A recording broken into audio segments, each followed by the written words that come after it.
Hi there folks, this is Edgar. I'm going to go over a little bit about my black powder pistols, and I really want to show you how to take this guy apart. This is the Remington, by the way, and I found generally the Remington is actually a little more pleasant to shoot for a variety of reasons, which I'll go into with you. The Colt, of course, there are a lot of people who love the Colts. The Colts are really a beautiful gun. I think they're actually better looking than the Remington.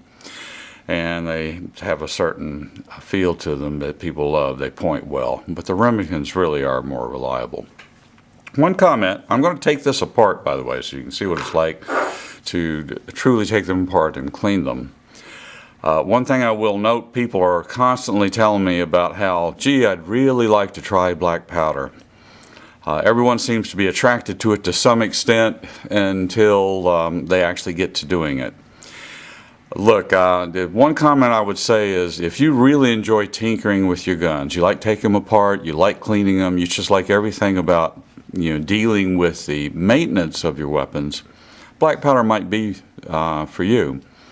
If you're a guy who wants to go out and enjoy shooting your weapon and then just put it away and then not worry about it until you take it out to go shooting again, it's probably not going to be for you. Black powder requires a lot of maintenance, and it is actually very, very dirty.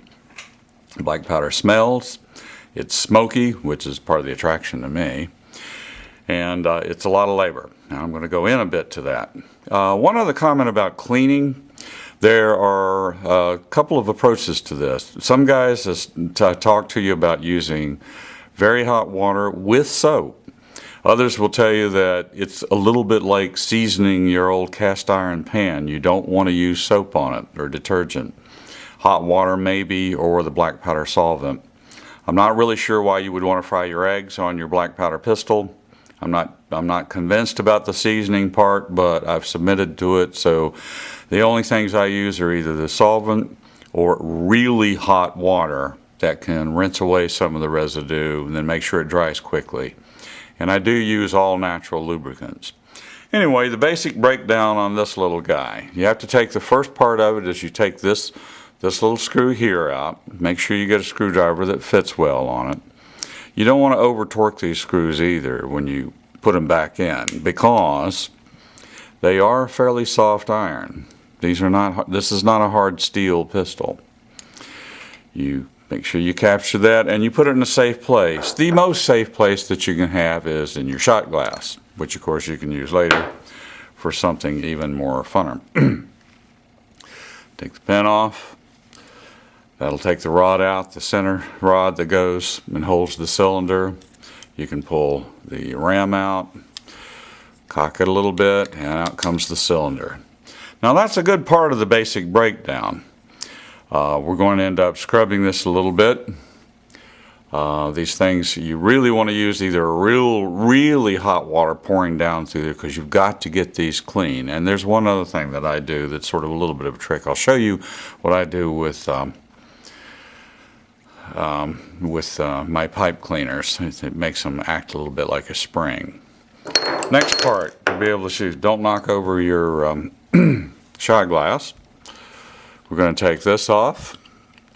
Let's just take this one screw out, and you're going to find the biggest pain part of the whole takedown, which is the main spring.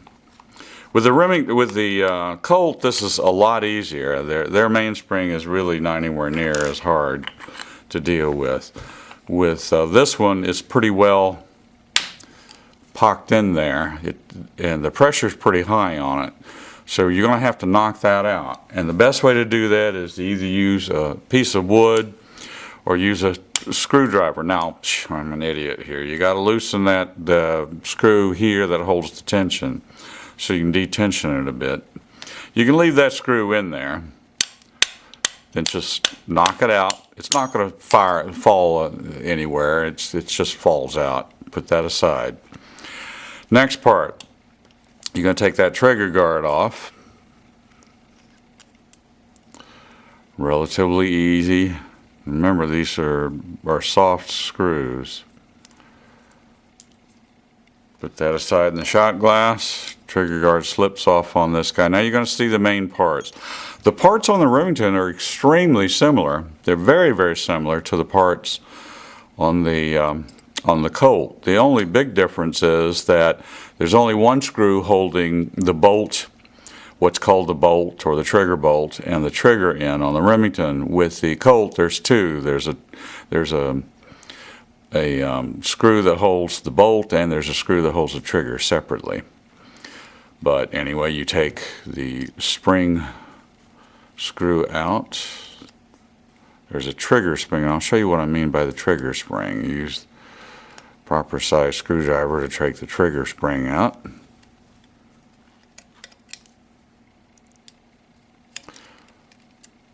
There's not a lot of parts to these guns. They're actually quite simple. Extremely well designed when you think about it. You're going to see there's some gunk even that. Now this one's been cleaned, but you can see how the gunk builds up. That's the spring. Set that aside. Now the bolt, this part right here that I'm referring to as the bolt, or called the trigger bolt, is the piece that feeds up here to hold the cylinder in place. Now, as I said, there's just one screw holding that, so we're going to take that out. Pull the little guy loose.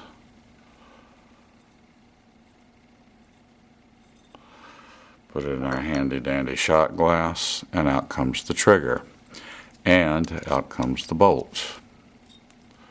They're a little mungy, as you can see. Again, if you mind dirt, if you don't like dirt and crud, then you really don't want to be doing this. Let me put this screw in there, move the light a little better.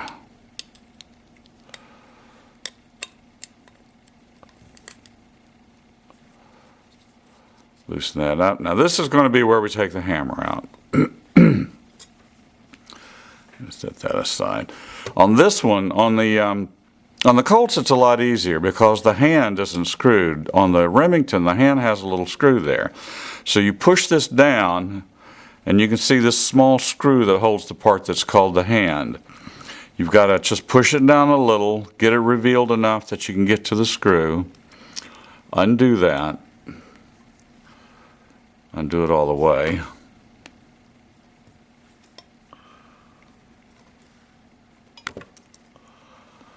Now, as I say, they're pretty mungy.